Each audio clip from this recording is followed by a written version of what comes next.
POV. You win the lottery. Then almost lose everything you weren't supposed to buy the ticket. That's the part you keep thinking about later. Not when the cameras are in your face. Not when your cousin suddenly starts calling you family again. Not when strangers online are arguing about whether you deserve the money. No, you keep thinking about the gas station coffee because that's why you stopped. That Tuesday started like every other Tuesday in your life. Alarm at 6:15, cold shower because the apartment building barely believed in hot water, same black work shirt, same nearly empty fridge. You are 28 years old, working maintenance at a rundown apartment complex where every tenant acted like broken pipes was somehow your personal attack against them. You made $19 an hour.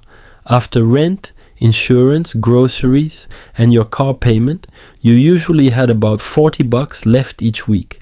So when your check engine light turned on that morning, you actually laughed, not because it was funny, because of course it did. Of course, by noon your boss had already yelled at you twice. Once because a tenant complained, you tracked mud through the hallway. The second time because you took too long fixing a garbage disposal that looked like somebody had shoved silverware into a blender. By 5:30 p.m. you were exhausted, and then it started raining hard. The kind of rain that makes the entire city look grey and miserable. Your windshield wipers barely worked as you pulled into a gas station near the highway. You only went inside because you needed caffeine badly enough to ignore the price. That's it. No destiny, no magical feeling, no dramatic music, just burnt coffee and exhaustion. You grabbed the cheapest coffee they had, then walked toward the register. That's when you saw the lottery sign. Mega jackpot, $412 million. The cashier looked about 70 years old and half asleep. Somebody's gonna win eventually, he mumbled. You almost laughed. Yeah, you said. Definitely won't be me. You bought one ticket. One, not 10, not 50. Just one stupid ticket because your life already felt ridiculous anyway. Then you drove home. Your apartment smelled faintly like mildew. You microwaved leftover noodles, watched random YouTube videos for an hour, and forgot the ticket even existed. Until Friday night, you were sitting on your couch in gym shorts, scrolling your phone. When you saw the numbers trending online, people were freaking out. Someone won. You paused, then slowly looked toward the kitchen counter. The ticket sat underneath a pile of unopened mail. Your stomach tightened. No way, you whispered. You grabbed the ticket, read the first number, match, second number, match, third. Your heart started pounding, fourth. You stood up without realizing it. Fifth. Your hand started shaking violently, then the final number matched. Silence. Your brain couldn't process it. You checked again, and again, and again. Every number matched. You had just won over $400 million. For nearly 30 full seconds, you couldn't breathe properly. Then you started laughing. Not normal laughing. The kind of hysterical laughing that sounds slightly insane. You paced around your apartment. You checked the ticket 20 more times. You Googled how lottery claims worked. You Googled if lottery tickets could be stolen. You Googled if people had heart attacks after winning the lottery. At one point, you locked the bathroom door and hid the ticket inside a shoebox because you suddenly became convinced someone could sense you were rich. You didn't sleep that night, not even for a minute. By morning, your entire body felt electric. You called out of work for the first time in 2 years. Then you drove 3 cities away to meet with a lawyer whose office looked expensive enough to make you nervous. That was the first moment it became real. The lawyer leaned back in his chair. You need to understand, he said carefully. Your life is about to completely change. He was right. 3 weeks later, your face was everywhere. News stations, TikTok clips, Facebook posts from people you hadn't seen since middle school. Everybody suddenly knew your name. Everybody suddenly loved you. And at first, it felt incredible. You bought a house. Not a mansion, at least not immediately. Just a huge modern house outside the city with giant windows and a kitchen bigger than your entire apartment used to be. You bought your mom a new SUV, paid off her debt, watched her cry in the driveway while hugging you so hard you could barely breathe. That part felt good, really good. You quit your job, obviously. Your boss called after hearing the news. Crazy world, he said awkwardly. You remembered every time he'd yelled at you over nonsense. Yeah, you replied. Crazy world. Then you hung up. For the first month, life felt like a movie. You flew first class for the first time, bought clothes without checking price tags, ate at restaurants where the menus didn't even list prices. You started posting online more. Nothing crazy, just photos, trips, cars, views from hotel balconies. People loved it. Your followers exploded. Brands started emailing you. Old classmates messaged you pretending they always believed in you. Even women who ignored you for years suddenly found you interesting. And honestly, you loved every second of it, until the problem started. The first one was your cousin Derek. Derek showed up uninvited one afternoon, wearing sunglasses indoors and talking way too loudly. You're my blood, he said, while sitting on your couch. We gotta help each other. You already knew where this was going. Turns out Derek had a business opportunity, crypto mining, or vending machines, or maybe luxury watches. Honestly, his explanation changed every 5 minutes. He asked for $200,000 like he was asking to borrow $20. When you hesitated, his smile changed. You really gonna act different now? That sentence became the soundtrack of your life. Everybody needed something. Loans, investments, medical bills, business ideas. Some stories were real, some absolutely weren't. But after a while, you stopped knowing who genuinely cared about you and who only cared about your bank account. Then came Ashley. Ashley was beautiful, funny too. You met her at a rooftop party in Miami. She treated you like a celebrity immediately, always touching your arm, always laughing extra hard at your jokes. Within weeks, she basically moved into your house, and for a while, you convinced yourself you were happy. But little things started bothering you. She constantly filmed everything. Every dinner became content. Every vacation became a photo shoot. One night you walked into the kitchen and overheard her talking to her friend. I mean, obviously I like him, she said, but the money definitely doesn't hurt. You froze. Your chest felt hollow. She noticed you standing there. The panic on her face told you everything. That relationship ended the next morning. After that, things got darker. You started drinking more, sleeping less, buying random expensive things just to feel something. A $14,000 watch, a sports car you barely drove, designer clothes still hanging untouched in closets. None of it actually made you happy. But the internet kept telling you this was supposed to be the dream. So why did you feel worse than before? 6 months after winning the lottery, you were sitting alone in your giant living room, staring at the television without actually watching it. Rain hit the windows outside. Your house felt empty. Too empty. Your phone buzzed. Another message asking for money. You threw the phone onto the couch, and for the first time since winning, you missed your old life.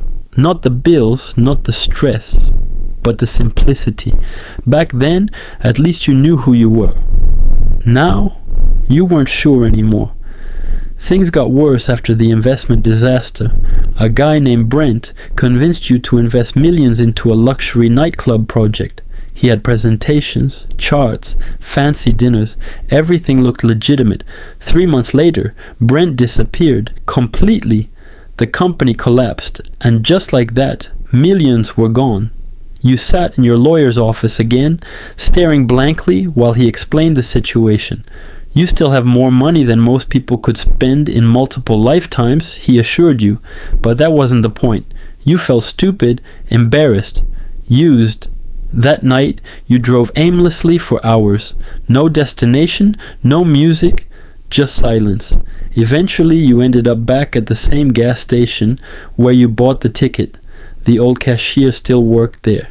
He looked at you for a moment and recognized you immediately. You're the lottery guy. You laughed softly. Guess so. He nodded toward your expensive car. Thought you'd be happier. That sentence hit harder than you expected. You sat outside afterward under the gas station awning while rain poured down around you. And you finally admitted something to yourself. Winning the lottery hadn't solved your life. It had just amplified everything. Your loneliness became bigger. Your bad decisions became more expensive. Your insecurities became impossible to ignore. Money gave you freedom, but freedom without direction, that becomes chaos fast. So you changed. Slowly at first. You stopped posting your life online, stopped going to influencer parties, stopped trying to impress strangers. You met with actual financial advisors instead of flashy entrepreneurs. You invested safely, boringly, which turned out to be smarter. You started working out consistently, started cooking your own meals again. You even began volunteering quietly at local housing programs because you remembered exactly what struggling financially felt like. And weirdly, that helped more than the sports cars ever did. One afternoon, nearly a year after winning the lottery, you visited your mom. She looked happier than you'd seen her in decades. Safer too. The stress lines around her eyes had softened. "You seem calmer," she told you while making coffee. "I think I finally stopped trying to act rich," you admitted. She laughed. You were terrible at it. For the first time in months, you genuinely laughed too. Not fake social media laughter, real laughter, the kind that feels warm. Over time, your life settled into something normal again, or at least your version of normal. You traveled when you wanted, helped people carefully instead of recklessly, learned how to say no without feeling guilty. That part took practice, a lot of practice. Some people disappeared once the money stopped flowing freely. That hurt at first, but eventually you realized those people were never really there to begin with. The real ones stayed. Your mom, a few old friends, people who talked to you the exact same way, whether you had $400 or 400 million. 2 years after winning the lottery, you went back to your old apartment complex. Not because you missed it, because you wanted closure. The building still looked depressing, same cracked sidewalks, same broken vending machine near the lobby. A maintenance worker walked past carrying tools. You recognized the exhausted look immediately. That used to be you. You sat in your car for a minute watching rain drip across the windshield. And honestly, you felt grateful. Not because you became rich, because you survived becoming rich. A lot of people don't. Money changes people, sometimes slowly, sometimes instantly, but it always reveals who you are underneath. For a while, the money turned you into someone lost, someone desperate for validation, someone trying to buy happiness faster than they could understand it. But eventually you figured it out. Not perfectly, not magically, just little by little. You learned that peace matters more than attention, that privacy is worth protecting, that real happiness usually looks boring online, and most importantly, you learned that money can change your life, but it can't decide who you become. Only you can do that. Even now, sometimes you still think about that rainy Tuesday, the broken car light, the cheap coffee, the old cashier saying somebody had to win eventually. Funny enough, he was right. Somebody did win, but the real victory wasn't the lottery. It was learning how to keep yourself after the world suddenly handed you everything. A few months later, something strange happened. You stopped checking your bank account, not because the money disappeared, because the number stopped meaning anything. At first, seeing all those zeros felt like standing on top of the world. Every purchase gave you a rush. Every luxury experience felt like proof you had escaped the life you hated. But eventually the excitement faded. The expensive dinners blurred together. The hotels all smelled the same. Even the cars became normal after a while. And that terrified you a little, because if hundreds of millions of dollars could start feeling ordinary, what exactly were you chasing anymore? One night, you ran into an old co-worker from the apartment complex at a grocery store. He almost didn't recognize you at first. "You disappeared, man," he laughed. You talked for a few minutes near the frozen food aisle while people pushed carts around you pretending not to stare. He told you the building still had plumbing problems. Your old boss was still yelling at everybody. Rent had somehow gotten even worse. Then he looked at you carefully and asked the question everyone always wanted to ask eventually. So, what's it like? You opened your mouth to answer. But nothing came out immediately, because the truth was complicated. Finally, you shrugged. It's easier, you admitted, but not simpler. He nodded slowly, like he understood more than you expected. After he walked away, you stood there staring into a freezer full of pizzas for almost an entire minute. That conversation stayed with you for days. Not long after that, you made another decision that surprised people. You sold the mansion. Well, technically it wasn't a mansion, but it was big enough to echo when you walked through it alone. The place had become more like a showroom than a home. Giant windows, marble floors, furniture nobody was actually comfortable sitting on. Every room looked perfect in photos, but somehow none of it felt real, so you sold it and bought something smaller near a lake outside the city. Still nice, still expensive, but quiet, private, peaceful, and for the first time since winning the lottery, your life finally started feeling like it belonged to you again. Sometimes people online still recognized you. Occasionally someone would message you asking for money or trying to pitch another once-in-a-lifetime investment. Every now and then, a news article about lottery winners would trend, and strangers would argue in comment sections about what they would have done differently.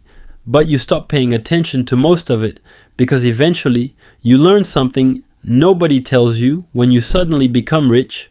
The hardest part isn't getting money, it's figuring out whether you still know yourself once every problem in your life changes shape, and honestly, some days you still weren't completely sure.